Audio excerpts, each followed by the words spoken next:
Well, Jay, we've dilly-dallied enough, and I think we should talk about some of the big topics of this week. There's stuff that like broke literally right after our last episode, as is wont to do, and we'll get to that in a little bit. But I do want to open up with the more pressing news of the day, something that broke yesterday and may still have ramifications into the rest of the week for all we know, is these mass releases from NXT this week, more specifically their coaching staff and their behind-the-scenes people. Here's a list of the names that I have right now in front of me. Road Dogg, Ace Steel, who was also CM Punk's trainer and played Donald Trump in that Trump versus Rosie match. And you may or not know, Sexy Ace Steel is who I was trained by at the Monster Factory in Kansas City, Missouri. Oh, I didn't know that. Wow. Yes.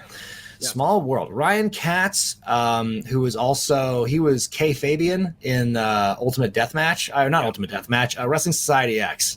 So he was the hype man for that, and he was a brilliant mind from what I've been told. Speaking of brilliant minds, William Regal, holy crap, like former GM of NXT and such an integral part of the company for so long, especially developmental. He's out. Dave Kapoor, who's better known as Rajan Singh, who was Great Khali's manager, Scott Armstrong, George Carroll, who I believe was a writer, Hideki Suzuki of the Diamond Mine, so another Diamond, along with Tyler Rust, another Diamond Mine member, OG Diamond member gone. Timothy Thatcher, a good friend of ours, and we've known for a long time. He's gone. They have sent him to NXT UK. You know what I mean? Like, for what the hell? He fit in right at home. Danny Burch, Kathy Carino, also known as Allison Danger, and Sarah Cummins, who, what does this say? She was the senior vice president of consumer products in WWE. So not an NXT release per se there, but someone who's just been on the chopping block. And it's shocking. I mean, it is, but it isn't, Jay, because we've been seeing the progressive takedown of what's been known as the Triple H era of developmental in the last several months when these releases have been happening. Right. And now that we're seeing this take place in the behind the scenes people involved, it really feels real. And that, Braun Breaker kicking the X the other night, come on, what are we doing? I'm interested to see, you know, what's funny is when he was holding up the belt, I said to myself, I'm like, how long is that title going to stick around? They've got to put a new, a new looking design belt or something. Hopefully it doesn't have splatter, paint all over it or something, you know, the strap. But it's just it's a big canvas with Jackson Pollock just splatter on it. Right. And I'm thinking to myself, man, was this the last stretch of, and, you know, we call it the Triple H era, but I'm just going to be real with you, man. I'm going to call it the old school era. It's almost all the people that were into the wrestling are almost gone, and it's who can we train now to do what we want, you know, instead of these people who have that mentality of this is how it was and that's how it is, you know. I'm just surprised that they got rid of so many coaches, because you've got this new system of developmental where it's we're not going to season them for months and months before we put them on TV. It's going to be here is this thing ready to go, make it work. And those people still need lots of coaching. So wouldn't you want to have these really experienced, talented minds in wrestling? Who's there then? If you don't have Regal, you don't have Road Dogg, you don't have Ryan Katz, Matt Bloom. Yeah, I guess that's it. He can teach everyone to get their bulldogs married. I don't know. Yeah, no, he can teach them how to do the worm as sweet tea. Yeah, Scott Taylor's gone. So, and he quit a while ago, but it's just crazy to think it's so different now. And you know, like I said a while ago, we're not going to know what the long-term ramifications of this developmental change is. That's what we were saying a couple of months ago when NXT 2.0 first happened, and now we're finally seeing here are these people from the old guard, these Triple H guys, or as close to that as you could possibly get. I think Allison Danger was the only person who got fired who wasn't a Triple H hire. So it's all these different people getting cut. It's where is it going to end? Samoa Joe next? Who's next? You know, it almost feels I swear to you, man, I feel almost this whole NXT 2.0 stupid thing was just hey, we need to get through a little bit of time, and we also need to get Braun Breaker over, but that's it. Can you imagine if the whole thing was just some elaborate ruse to get one guy over? I'm surprised that when Braun won the title the other night, the screen didn't fade to black and then have the game credits rolling. It's congratulations, now you can start a new game plus, and you can just It just felt like that. It was the ultimate christening, and like as cool as it is to see Braun Breaker win the title, I'm not knocking that. I think it's great. I think he's got the it factor. He's got a lot of great upside, but it's like you said, it's like he's the only person so far who's like seems to be the breakout. And then there's a few others, but like it does seem to be the Braun Breaker show as of right now. Well, maybe it's me. I don't know. You know, I mean, like, yeah, I get it. There's like the Von Wagners or Van Hammeners. The what? Yeah, it looks like Van Hammer, dude. If you he does kind of look like it's like the Van Hammeners. Wayne Bloom and Van Hammer just like did a fusion dance, and you got Von Wagner. A horrible tag team, the Van Hammenagers.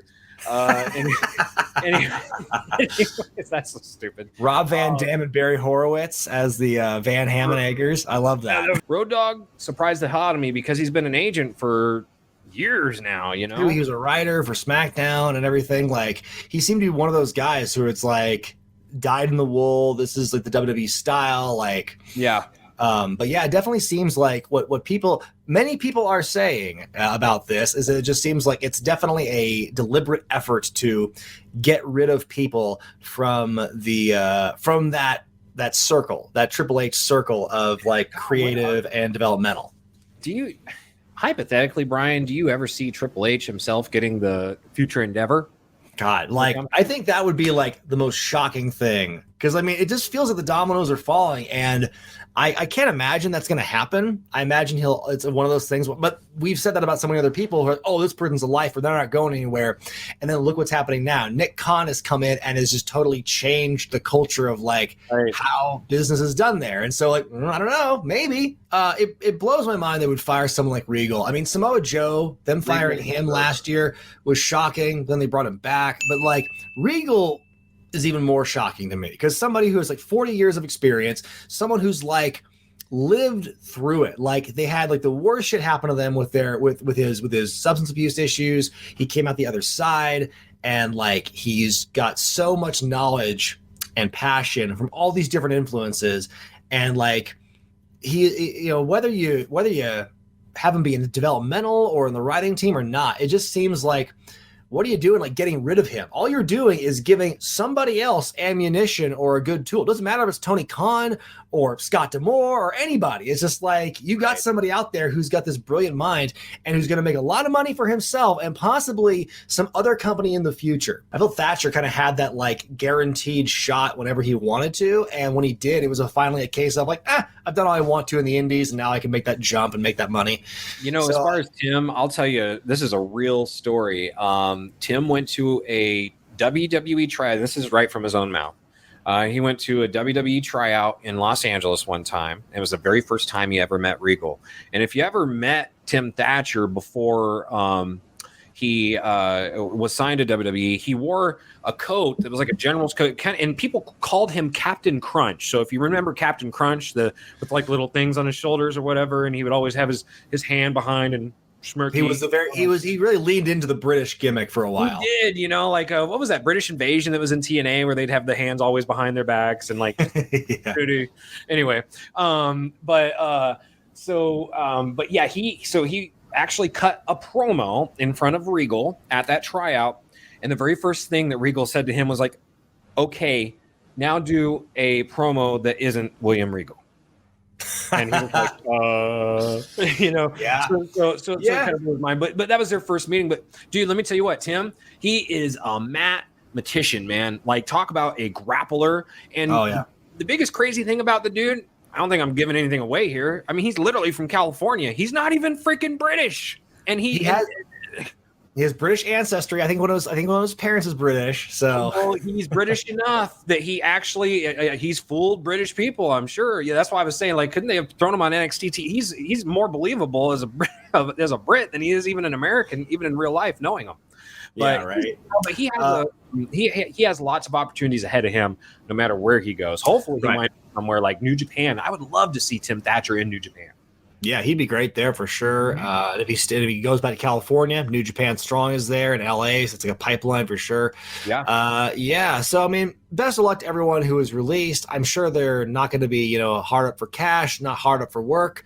if they want it. So it's just another one of those sad things because it's business. Want to hear more? Subscribe to This Week in Regret on YouTube for full episodes of the podcast, dropping every Thursday night. Don't forget, we're also on SoundCloud.